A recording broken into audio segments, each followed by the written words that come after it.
Looking back on your earlier life decisions, I'm meaning college and job and marriage and family and home and responsibilities, did anyone in your early life ever encourage you to challenge those decisions as being inappropriate for you? Yeah. Okay? No and yes. All right? I'm sure with most people, and I'm talking about the majority, we were encouraged to follow a path where the guidance was given. Well-intentioned. And sometimes it worked. But an awful lot of the time, you wake up today at 30, 40, 50, and you ask yourself, well, gee whiz, I've done everything I was supposed to do to be happy. Why am I not happy? Why is there still something missing in my life? And we didn't think we had an opportunity to be a part of that input when we were going to college. College is rather unique in a society that says that it's willing to be open to the complete learning experience of everyone. How often, indeed, do they really honor people who have a broad-based understanding of life rather than the person that specializes and imbalances their life at the very time society says, balance it, work and play, family and friends, job and relaxation, and yet the person that gets the advantage is almost always the person that intentionally imbalances themselves to go to an excess, and we pay attention to the excess more than we do the balance, right? The person that gets ahead in our country is the person that's almost always excessive. In anything they do, they become excessive. Now, sometimes they're excessive where their excess stands out, and other times it doesn't. Sometimes they intentionally make themselves an exhibitionist within their excesses, like the person has to brag about the A's they got. Well, how does a person get straight A's unless they do an awful lot of studying? Well, what about the person who doesn't want a straight A, but merely wants to understand, comprehend, and utilize the material to which they are supposed to be learning, but not to a point where they have to impress anyone, just where they know it, and at the same time have time to do the other things that still made life important, like sharing time with family and friends and loved ones and themselves. Now, to me, a more balanced person is a person that does not go to excess. Therefore, by their very nature, will not be as committed to what our society says in a very divisive way, don't imbalance yourself, but if you do, boy, are we going to reward you. Well, which direction are you going to go? You're going to go to where so often the reward is, and the reward is always with the excess. I mean, think back to the people who got ahead. Think of how motivated and driven they were. Think of what they were willing to do that you weren't willing to do. Think about what they were willing to put into their life that you weren't. And what did they exclude from their life that you didn't? Now suddenly you're looking at someone who has things and acceptance and has gotten a position that you didn't get, and yet you're the more balanced person.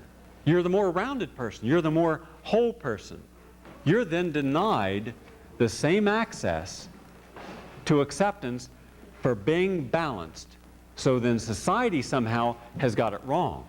If you say you're going to reward balance, and you continue to reward excess, then get your story straight. And if society won't get its story straight, it seems incapable of doing that, then what's your option? What's your option? What can you do if they keep defining a rule to which they dishonor the people who achieve it? Don't pay attention to social standards.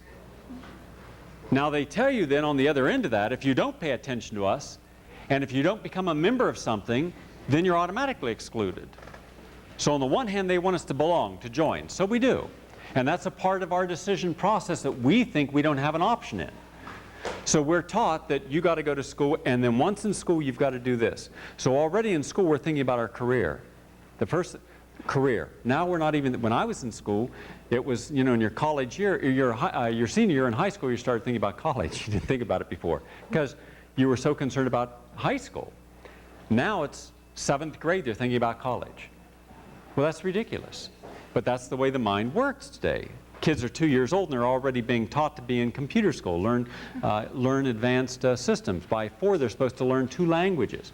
Well, when do they have time to be a child? To make mistakes, to be more rounded. So as a result, we end up having a whole generation, my generation, your generation, that grew up grossly in imbalance. Now, we were very good at what we learned, and we succeeded at that. But how much fulfillment came with our success? It's like the doctor that knows everything about the brain and is very good, but knows nothing about the rest of the body. Therefore, if you came to that doctor and you had a headache, they're going to want to look in your brain. They're not going to look at your diet, see if it was hypoglycemia, and see if it was low thyroid, because from the neck down, they're not an expert. They didn't have the roundedness. They put it into their expertise, into their specialization. And the more specialized you become, the more limited you become, because energy cannot be shared in two places simultaneously. To the degree that you extend yourself in one area, you can concomitantly reduce your energy everywhere else. Now, the same thing is true about a belief system. A belief system would have you accept that you're in control of your choices. Fair enough. They'll even give you options in the school, but they want to motivate you. If your father came or mother came from an Ivy League school, think how many times they want you to go to the Ivy League school to keep on the tradition. As a part of the honoring of the parent, you will go back to that school in all likelihood, or one like it. Now, if they're in a career, you want to be a careerist. Again, this is part of the tacit understanding. I'm not suggesting this is wrong. This is not about right and wrong. This is merely about showing you how you ended up becoming out of control of your life. If you understand how you got out of control, then at least you have some options to recontrolling your life. If you don't understand the mechanisms, you'll keep repeating the same patterns over and over again. Intellectually, you'll understand something's wrong. Viscerally, you'll feel it, but functionally, you won't change it. So now you've gone to school. You've taken your courses. You've honored that part of your transition from one place in life where you could do anything, be anyone, hang out, go rollerblade in Venice Beach, right? And now you're not rollerblading, you're studying. You're seeing, you're told, you're conditioned to believe that there's a limitation of jobs. Now you got to get the straight A's. Get into medical school, no one gets into medical school with C's. Very few get into any good school with B's, and even those with straight A's still are in high-level competition. Well, how do you get straight A's and have a balanced life? You can't. It doesn't work. So therefore, the very nature of what they've told us allows us to be a good physician ends up causing us to be a limited physician. So the structure of the paradigm itself is flawed. Now you get through college, you go out, and what's almost the first thing you do by the time you're out of college? Huh? Huh? Get a job, right? Get married? Have kids? You don't get a job, get married, have kids, and then travel. Doesn't work that way. No. All right. Your parents were from Haight-Ashbury. It was different. They were tripping half the time. They didn't know where they were at. Your name was Charity or something like that. It changed daily, you know. Go back home. What else happens? What else happens? Leave home again. When you're out of home, when you're out of school, you got a job, what else? You get in debt. You immediately create debt because you're taught that success equals possession, therefore debt equals success. The more debt you create, the more successful you become, right? Now, what do we reward in society as far as success? We look at a person that has materialistic success. The degrees on their wall, right? The status of their home, their clothing, their position, how many people work for them, who works for them, how many employees they have, who they have below them, and how close they are to the top in any situation. That's considered success. And we reward that. We give a person more debt. We give them a capacity to earn more debt. Because it's very rare that anyone that you've ever met, or anyone currently in America, is successful materialistically and also has a balanced life. Because the very same choice to be a specialist and exceed the limits of normal boundaries of productivity and work is the same mind that does not limit itself in the debt that it accumulates and the possessions that it needs in order to establish that its choice was right. So the very nature of the choice you took has to be justified by the excesses that you extend yourself to. Think of that for a moment. That explains an awful lot of why a lot of rich people are very insecure and very unhappy. How can they be happy We're not taught a minimalist concept of life. We're taught excess is equal to success. You don't see average people featured in any magazine. You don't see a person that's successful at living in People magazine, right? Success as measured by a different standard, someone who made a different choice. Because we're not led to believe that the choice is really ours. Because behind our choice are a lot of voices and a lot of motivation, a lot of shame, guilt, fear, that we're not honoring someone else's choice for us. So we learn the art of codependency. We work through other people's choices. Now what's that mean? It means one day you wake up and you've got a job, a family, a house, a lot of debt, a lot of pressure, but you don't have a joy of living per se. You try to snatch moments of joy in each of the above. But how can you have a rounded life and give your children the time they need, give your house the time it needs, give yourself what you need, even give your job and patients or your job and the people you're servicing what they need, if you've gone to the excess and automatically all belief systems push the excess when it comes to success. Now unfortunately, that wasn't your choice. You thought it was, but it wasn't. I'm suggesting that was someone else's choice to put you in the school you went to, got you married, got you a job, even how many children you're going to have, where you're going to live. That was someone else always meddling in your life. And if you doubt that, go back and start remembering all the conversations you had and whose advice did you believe? Whose advice did you listen to? Who were you trying to emulate? You were trying to emulate that which you thought would give you sanctuary, security. Now how many of our fathers, I'm talking about people from the age of 35 to 50, the baby boomers, how many of our fathers gave us quality time? A lot of time. How many of your fathers my age didn't have the time to give you because they were so busy being responsible for all the things that they felt that if they weren't busy being, they would feel ashamed or guilt of not being responsible people?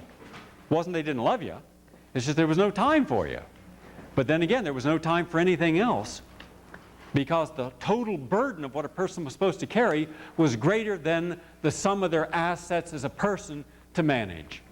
Then we wondered why they would frequently or sometimes in their own quiet ways or their own non-quiet ways would break down and need some form of sublimation, either drinking or some form of diversion just to be able to keep their sanity. Instead of looking at the fundamental flaw in the whole belief system, we encouraged it. We kept our mouths shut. And we went right back out there and did the same thing, only we did it even more emphatically. Where our fathers didn't have advanced educations and didn't go far in their career fast enough, we wanted to show that we would be the first generation that would get it all. The advanced degrees, the advanced career, the advanced materialism, more houses, more of everything, and have more time for everybody.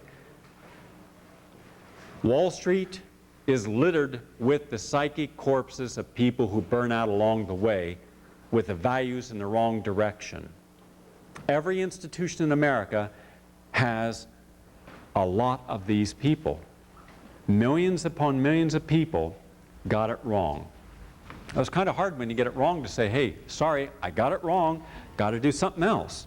Right? You got to acknowledge vulnerability. But we weren't allowed to acknowledge vulnerability. Our parents certainly didn't acknowledge vulnerability. They wouldn't acknowledge anything. They were the generation that had gone through enormous suffering, gone through enormous deprivation. And therefore, whatever they had, they wanted to hold on to. So they were so insecure after a depression that they made sure that there was something permanent. So they kept talking about the permanency of life. We bought into the idea that life should be permanent. Our home should be permanent, our friends should be permanent, our children's love should be permanent, our affiliation, our job. Well, then one day we wake up in the 1980s and we see the jobs are going in and out, there is no security, that families are falling apart, that the reasons we were together are frequently out of insecurity. And anytime you're in a relationship because you're insecure, then the entire foundation of the relationship is insecure no matter what you wrap it in, no matter how many gifts you give, or how many times you tell something to someone. If you are insecure, the relationship is flawed. It cannot succeed unless something changes. So life is not about repairing and doing more. It's about taking a step back and making new choices. Could you imagine what would be the choices that would be different today if you would have done it all differently? Would you have gone necessarily to that college? Would you have gone into that career? Would you have changed things knowing what you know now? How many people in this room would have done it differently? Good, and the rest of you are liars. All right? Baby boomers hate to admit that. No, Gary, I would work just as hard and even harder. And I'd be more anally retentive, and I haven't had a bowel movement in a year, and it'd be 3 years. But I make more money than you. Well, that's fine. Play in your money. Hetty Green did, you can too. So the first issue is decisions. You are not irrevocably restricted by your early decisions. Now that's an important issue to deal with into itself. The whole idea that you can't change. Too much to lose. I frequently find that the more you lose, the more you give up, the more you give away, the more changes in your choices, the more freer you become. After all, what's the whole point of the exercise of life? What do you want from it? Once you know what you want from it, then you've got to take a look to see if what you've got is what is going to give you the happiness that you want. Name the material and non-material success of your life. All right, now we can, material, cars, clothes, houses, status. But look at what's really important. Here's what we never acknowledge people for. How about the success of raising a child that's happy, balanced, and whole? Who then is more successful at life? Who should get the accolades? Or a person that has a child that's so happy and so balanced and so whole that they're going to be able to go through life enjoying and honoring their life as they should. Who then is more successful? One we honor, they get on the cover of every magazine, they get interviewed, and the other is invisible. How about the person that has a happy relationship? One not based upon need. One not based upon artificial constructs and codependencies. One not based upon hiding your fears within someone else's capacity to honor those fears in subtle ways where you never have to be completely honest and they never have to be completely compliant. You live in a pseudo mocking relationship. But beneath it, there's a gross feeling of incompleteness. Well, what if you had a complete relationship? What if it was unconditionally giving, unconditionally sharing? Remember, you know whether or not you got such a relationship? Let me tell you what you won't have in that relationship. Jealousy, envy, greed cannot exist in a healthy relationship. The moment you fear losing someone, you've already lost them. Because then you're not holding on to a person, you're holding on to an object that represents the extension of your fear. So the way to change that is to change what it is that you're really sharing in a relationship. If you're in a relationship because you fear that the person that you're with is the only person that's going to be able to give you what you need, then that's an insecure relationship. What's going to happen when the person doesn't meet your expectations? And mind you, anyone who has a relationship based upon those principles will always undermine it, because at a certain point you're going to challenge it, the person's not going to come up to what you need, and you're going to dispose of that person. But before such, you go through a whole ritual slaughter. You depreciate the person. You start an emasculation process that finally allows you to junk them, as if somehow the person wasn't good enough for you. Instead of saying, I was in this relationship for the wrong reasons, for the wrong purpose, with the wrong person. And most relationships in our society are based upon the wrong reasons because, again, the choices. We weren't taught when I was growing up that being single was a normal thing. We were taught you had to go out and get married right away, have children right away to make us, quote, happy. Well, did it ever occur to you that you weren't marrying your parents or grandparents, but they made sure that their needs were part of your life if they were one of those people that their choice became a part of the reason you did something? Well, think if you didn't honor them and honored yourself. Who would you have married? What if you wanted to be single? I love being single. For me, single is a normal state of being. Do you know what that means when you go out with someone? If they're not very clear that you're not going to be going out with them, so that the ritual of the romance, the ritual of the sexuality, the ritual of I gave you this, so now I get that. Well, what happens if you say, hey Jack, I don't need any of that. There's nothing you've got I need. So there's nothing you can do that I can't do and be fulfilled in my own life. I am fulfilled, I'm whole, I'm happy. So therefore, if I'm with you, it's simply to be with you. There's nothing has to come before it or after it. Well, oh brother, does that change the choices?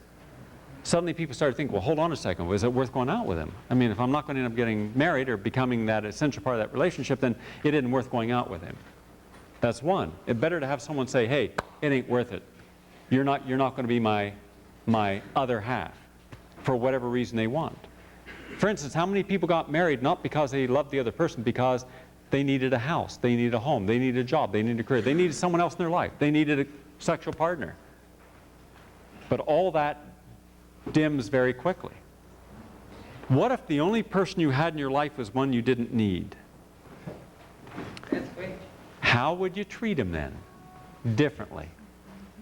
If you didn't need the person, then you could finally let them be who they are, right? You wouldn't have to manipulate, control. There wouldn't be any need for abuse. There wouldn't need to be any miscommunications of needs and expectations not met, because you're allowing the person to be who they are. You're honoring the person. You have the unconditional love of yourself. You don't need anyone else to feel any more love for who you are. And yet in our life, think of how many times that we equated love of self with success of self. So when a person's not succeeding in life, they're supposed to feel bad about themselves. Now maybe I'm wrong on this, but I always kind of got the idea that it didn't matter what I was doing in life, as long as I still remembered my most important asset was my unconditional love of myself, then I don't fail ever in life, because I've always got me. Now, if I have to base the love of myself upon whether or not I'm successful at something, and whether I please you or you, then I'm in a lot of trouble, because I can't please all the people. And I can't set a whole lot of false expectations and goals, not meet them, and then feel bad about not having met them. How many people end up getting depressed because they don't meet their goals? That's to assume the goal is greater than the process of self-achieving a goal. Goals are not in and of themselves significant. The process is. Lose contact with yourself in the process of achieving a goal, and then you have no self. Understand the relationship of love to the unconditional self, and no matter what you do in life, you're always going to be successful, because you never leave yourself. You never lose yourself, and you never depreciate yourself. So it's like saying, no matter what I do, I'm still successful, because I still got me. And my love isn't going to go down because of what I'm doing isn't going up. Instead, we got all these mamby-pambies out there. Every time they do something that doesn't work, they're depressed. They go through self-deprivation syndrome. And then they start watching these stupid television shows or going to therapists trying to figure out why their self-esteem's down. Franco's the only guy I know, he goes to a therapist just to lower his self-esteem.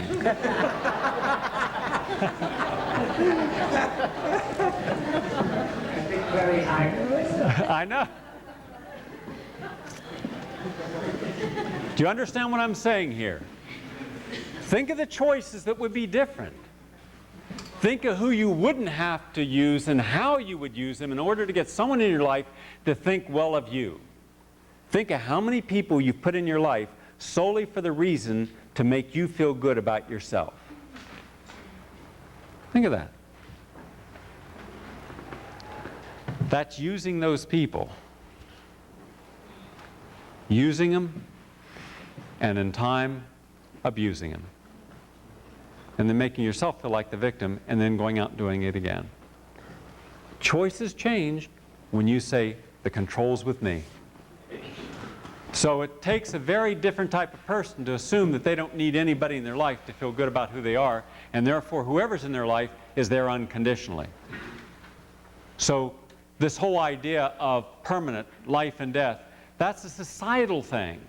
They need that because they're terrified of the idea of creating the notion you could be autonomous. Think of how many women in this room were encouraged to get married real quick and have children, right? Yeah. What if you would have had the choice to have not gotten married and saw the world and experienced more people and had children later if you wanted to or not, and not because someone else was pressuring you? I would have been a different person. You would be a different person, right? Literally, I went the whole 9 yards in the 70s. I had 3 kids in 4.5 years.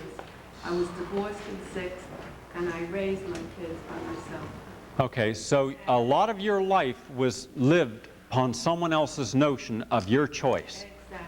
Well, as of today, you shouldn't give your choice ever away to anyone else. I have no intention to. Good, but you learned a hard lesson from that. I sure did. I'm suggesting most people learn this hard lesson but never learn the lesson. They experience the lesson, they just don't learn it. But in our society, we're terrified of the autonomous person. Why are we afraid of people like me? What's so terrifying about me? What? Conventional. I'm not conventional, right? Can't be controlled. Can't be controlled, right? Can't make any money off of it. You know where you're gonna go. Because I'm only one of 3 healthy heterosexuals left in New York. That's true. It's absolutely true. I read it somewhere. I don't know. Because you don't need anyone. Huh? You don't need anyone. Because I don't need anybody. Therefore, I can honor the people who they are, for who they are, and for what they can do. I don't have to place artificial standards on people to meet something that's deficient in myself. Therefore, I'm not living my ego through another person or vice versa.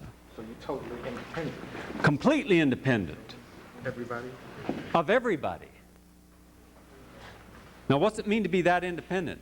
It means that that's when you start to feel real love. The irony of it is, the people who think that makes you cold and aloof, to the contrary. It makes you warmer and more honest in what you share. Because it comes from the heart, no hidden agenda, no false motivation. There's no game. And in a society that breeds games as a part of its value system and in the way that we're taught to live and the values we're taught to achieve, that's dangerous. Because if I can do it, and some of you have possibly done it, then it means it can be done. All it takes is one person to do something. And then once one person does it, then anybody can do it.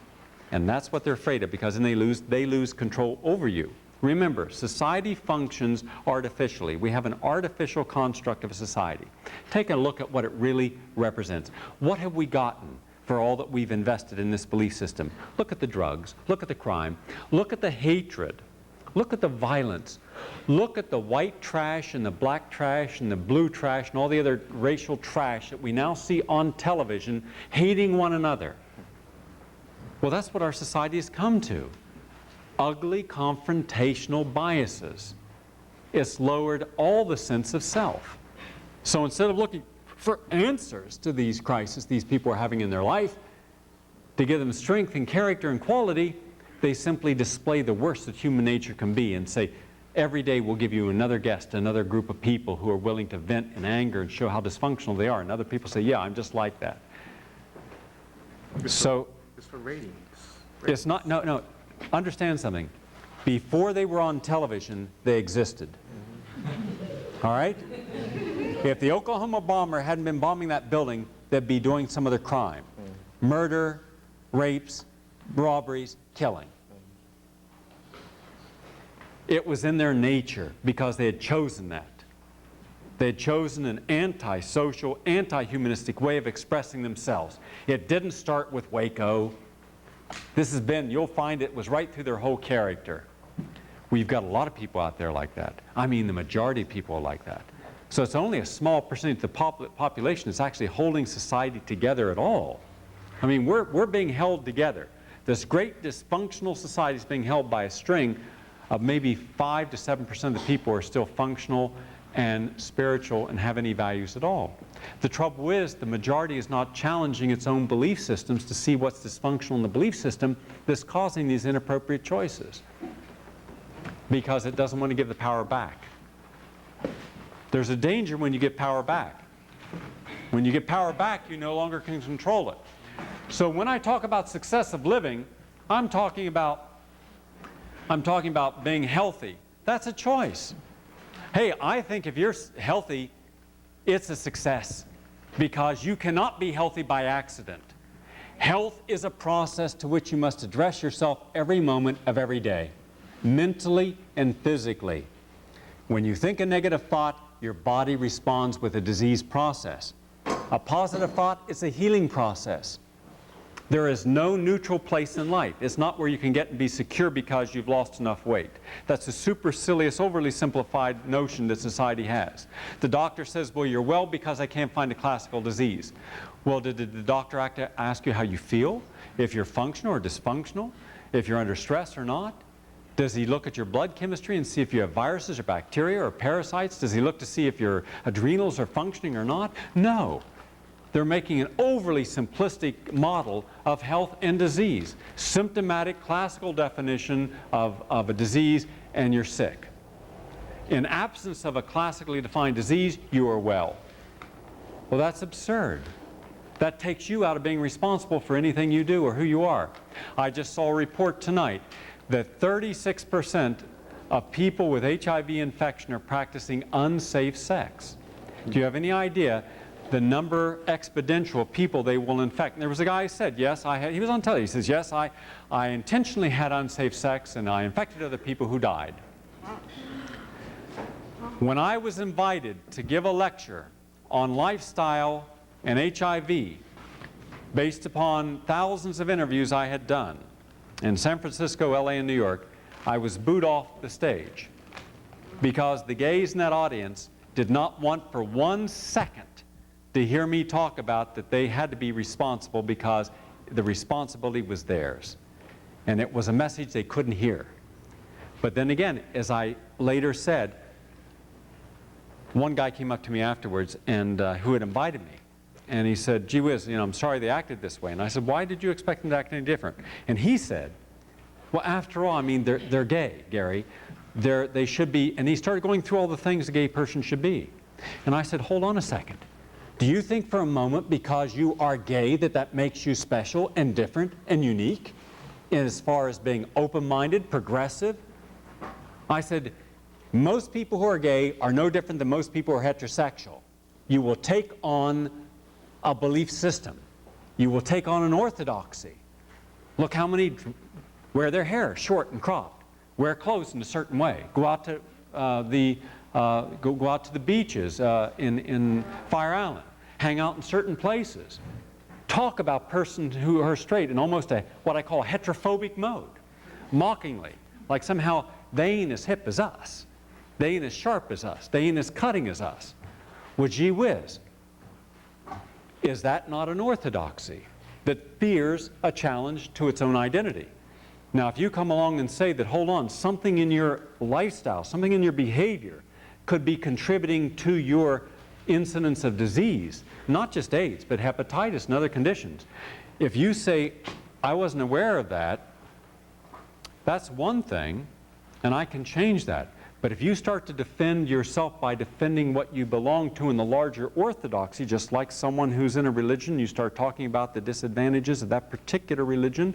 Let's say you're talking about the Moonies, the Unification Church, and you say, do you realize this? And suddenly you'll see their eyes glaze over, boom. Then you'll see the counterattack starting. And suddenly they're not protecting their own health. They're protecting the need to be a part of something that their identity comes from. Now, you can justify it and say, well, okay, but remember, society has rejected this. Society has rejected anything that's different. But it rejects it until it becomes successful, and until it becomes so exhibitionistic, then it rewards it. Isn't it ironic? The very things that society says it's offended by, the most conservative society, when you exceed all the boundaries and you break out, then society says, wow, let's put money and fame in your pocket. It doesn't matter that what you might be doing may not be that unique or that talented or that special. Just the idea of being that different.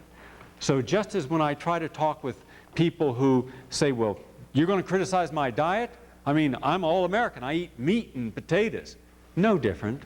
Well, what you're eating is contributing to disease. Instead of saying, yes, that makes sense, let me examine that, you'll see the defense mechanism start to come up, because every belief system has a defense mechanism, every belief system. And now you're not dealing with that person, you're dealing with all their belief systems. You're dealing with their orthodoxy. And I've learned a lesson through life. You cannot challenge orthodoxy. It doesn't blink and it doesn't move. It becomes intractable. It can't, because to acknowledge that there's a flaw in any part is to acknowledge that it's vulnerable. And part of the success in any orthodoxy, and the reason that people are drawn to orthodoxy, is because of the certainty it gives. I am certain that if I go to this club, I'm only going to meet heterosexuals, this club gays, this club orientals, and suddenly we start taking our identity from the certainty of what is predictable by our patterns of belief, behavior, dress, style. And therefore we become a part of that other belief system's choices, no longer our free choice. We think it is. We think when we get dressed up, we think when we go to a job, it's our choice. It isn't. It's a choice also of the larger orthodoxy that we're a part of. And that makes a big difference, because you immediately then have to exclude a lot of ideas. You have to deny a lot of possibilities. You certainly have to deny anything that would change your beliefs. And that's why, with millions of books written, billions of words written, thousands upon thousands of lectures per year on all forms of peace, love, transformation, health, we've learned nothing. Right? The reality is we haven't, because we're sicker than ever, more disease than ever, more violent than ever. So if it really mattered, if these things mattered, we would have changed. Now there's a lot of good in a lot of these different beliefs. In books and articles and documentaries, there's a lot of good. But you can't trust what's going to be allowed in and what's not. Because if you allow something in from another system of beliefs, and it challenges anything that's fundamental in your beliefs, then it challenges you to change. Well, when is change going to stop? So they don't allow any change unless they control it. Unless one of their own writes it, in which case it will not be a challenge. It will be an addendum to the belief system. And it's in every belief system. Now,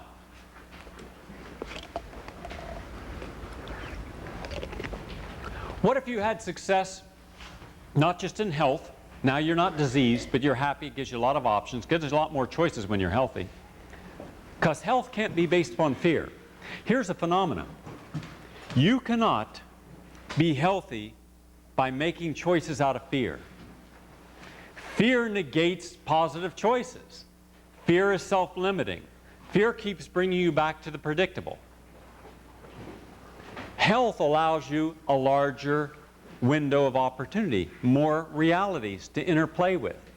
Fear keeps you limited to one reality. You may want other realities, you may be exposed to them, but they don't filter into where it resonates change. So health allows you a non-judgmental position. It also allows you balanced priorities.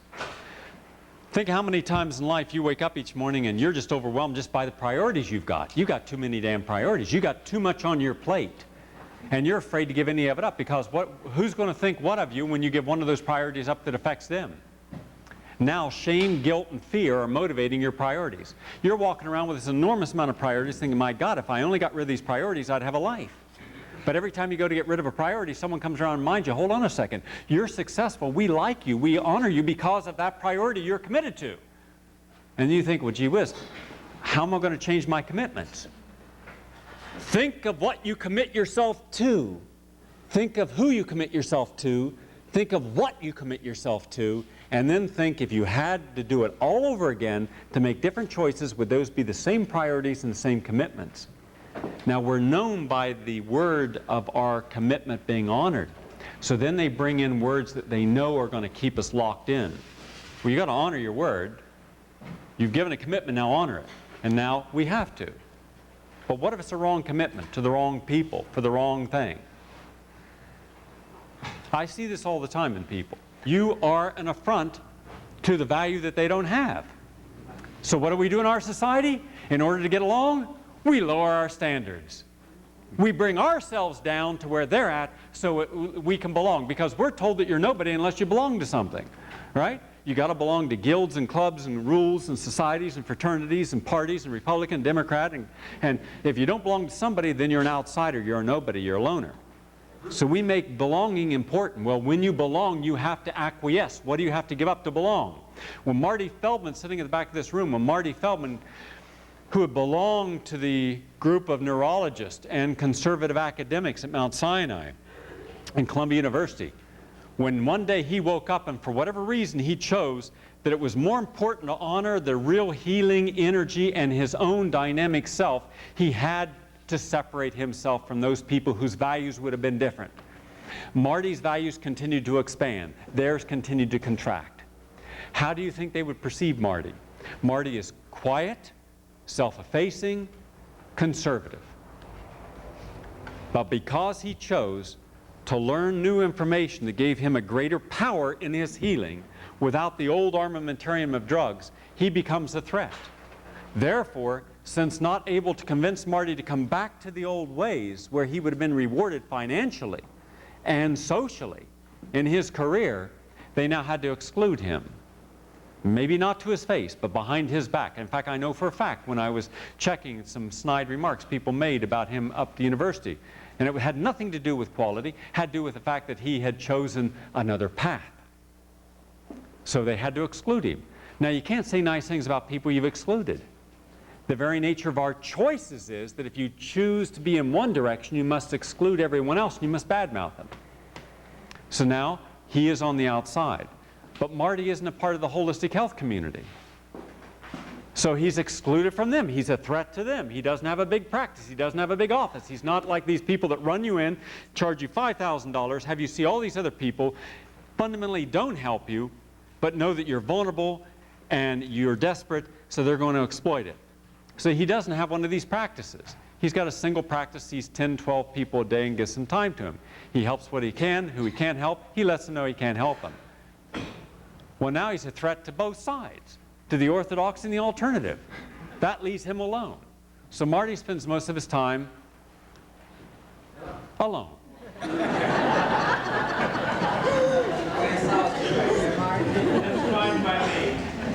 Right? But he's happy because Marty Feldman has accepted himself. He'd rather have his own company unconditionally than someone else's in conditions he cannot accept.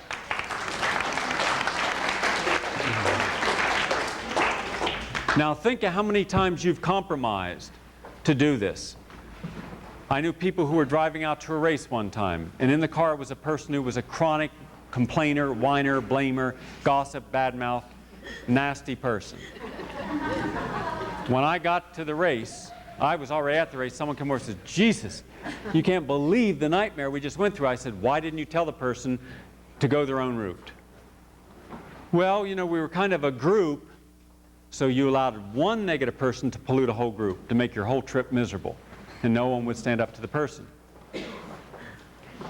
Think how many times you've done that. Think how many times you've been around people, and because you were fearful, losing your job, losing a relationship, you allowed things to go that had you made other choices, you would have said, "No way, no way."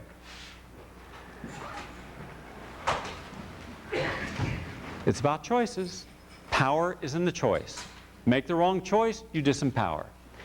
But by the very nature of your capacity to make a choice, you are empowering yourself. And you're also alienating yourself from everyone who thinks that because you're not one of them, you don't hang out with them, you don't believe in what they believe, that you're different, you're bad, you're this, you're that. You can't change what people think about you. Don't even try. The need to make other people think well about you itself is a dysfunction. If we didn't have people needing to have people think well of them, we'd have honesty in politicians. Do you know an honest politician? Unfortunately, in the nature of our society today, it becomes impossible because the choices that we give politicians are not capable of being met and also being balanced. They can't be balanced and be honest. Because the moment they're starting to be honest, it's going to segregate all those people who don't want to be honest. All right? So they compromise. When you compromise, everybody knows you've compromised, and they don't like you anymore for it, but they'll tolerate you. We have a very high threshold for tolerance. But tolerance is not acceptance. It's just that. It's tolerance. That's why public opinion polls go up and down, and you'll see the political machinations. You'll see the manipulations based upon if the politicians are up. If the politicians are down, they suddenly start a war. Suddenly, I'm sure since we've already fought the greatest wars in history in the last 10 years, we had to go in and wipe out and stop forever the drug running in Nicaragua, and then in Panama. Boy, we cleaned up the drugs in Panama, didn't we? And we showed them, didn't we? Well, it helped his image. Now people thought, yeah, I'm an insecure male. I need to see a secure male that I can have confidence in believing in. So he became the secure hero figure for all the insecure men. A part of the success of life is becoming a minimalist and learning to live fear-free. A minimalist is a person who decides one day that they don't need everything they had in their life in order to be happy. So they start making a list of the things that they don't need to give their time and attention to. They start excluding things that they can live without and still be happy. And things we thought we couldn't live without, when we go through the addictive withdrawal stage of getting them out, including the people that we thought we couldn't live without, that weren't healthy and happy for us, we go through withdrawal, the pain, the separation, and suddenly we recover and we feel better than ever before. And we think, my God, why did I take so long to make this decision? The problem is not getting the people out. The problem is making a decision other than fear. Fear keeps you coming back to the predictable patterns. Fear always brings you back to orthodoxy. Why do you think more people than ever before are going into orthodox religions? To find their spirituality? No. Certainty. They need certainty. The redemption of a life that they have not through their own spiritual day-to-day process redeems them. They become a part of the greater the redemption of the larger whole. And then they have to exclude and overlook all the inconsistencies within it. Well, what if you told someone you don't have to believe in anything that's orthodox in order to be spiritual, to be loving, giving, kind? And if Buddha, Muhammad, Christ, any of these sages throughout history, if they were here today and you had a discussion with them, say, hold on a second, if I'm living based upon the laws of universal love, and by love you cannot dishonor anything it's not love, you can't steal, you can't cheat, you can't lie, then am I not in myself a temple of the higher being? What are they going to say? No? No. I doubt that. But we're afraid of that. We're terrified because of the choices. Our choices are made by people we've given the process of being the deciphers of life, as if somehow we can't figure it out for ourselves. And we never look at the excesses that they have and the imbalances. A minimalist takes advantage of their life and restructures their life by only what should be in there is in there. What's important is what they focus on, what is not is excluded. They simply give it away, throw it away, or use it. Now think if you had to use those notions when you go home today. Anything that is not essential to your life, you gave it away tomorrow. You can only have stuff in your life that you use. And it has to be consistent and positive to your larger ideal. What would you be left with? Some of you just be naked on the street tomorrow morning.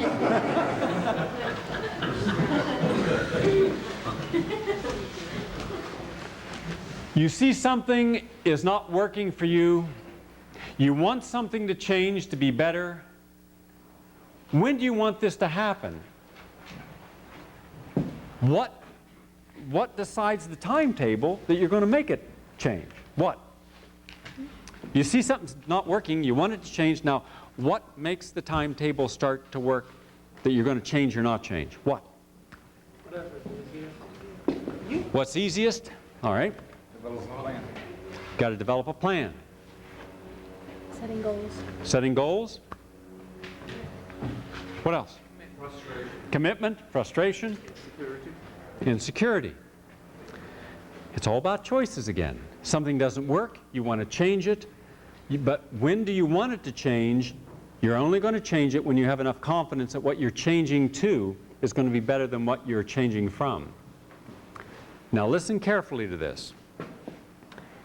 If you need the certainty of knowing that what you're going to change to, and that starts the clock of real change, then that's never going to happen. Because real change can never be certain. Real change requires an unknown, living with the unknown, accepting the unknown, embracing the unknown. That's where real change occurs. Then there's no clock that ever has to be stopped. You can immediately start because you're not waiting until the certainty. Well, I don't have this yet, I don't have that yet, I don't have any of this yet. Well, at what point do you have everything that you need? Because what's going to go into your needs are your insecurity. I can't make the change till all these other insecurities are met. Well, of course, we place so much of the false and artificial insecure self into the new self, into the new equation, that it's not going to be any different. We change from one bad relationship to another bad relationship, one job we didn't like to another job we didn't like, move from one place to another place, but it doesn't fundamentally change anything because we needed the certainties, therefore we knew ultimately what would happen when we moved, when we did. Try making a change where you have no knowledge of the outcome. And by the way, that's almost always where your greatest breakthroughs in medicine, nutrition, healthcare, and everything else comes. When you don't know the outcome and you're willing to try something that no one's tried before. That's when you come up with answers. We have millions of scientists every year using enormous amounts of resources to duplicate the same old line of reasoning, and they don't find anything new. And all that we do is always revolutionary. Be like the egg project, finding that we don't need any animal protein. That was revolutionary. Because I said simply, something's wrong here. I know people who don't need any animal protein who are healthier than people who do. So how in the world can we be accepting that only people who eat animal protein are healthy? The standards were wrong. The belief system was wrong. The choices, therefore, were wrong. When you disobeyed and disallowed that and chose the unknown, I don't know what they're doing, but I'm going to find out, suddenly there were answers. Had I not tried that, had I not accepted the unknown could be something fruitful, I wouldn't have tried it. I'd gone back to the same old belief system and stayed a registered dietitian. That's what happens. That's what happens in anything we do in life. That's why so many doctors I see, even alternative doctors, don't help people because they stay with what they know instead of what might be an unknown. It's very hard to tell a patient, I don't know what's going to happen, I don't know if this is going to work, but are you willing to try this? And that's where frequently you get your greatest breakthroughs.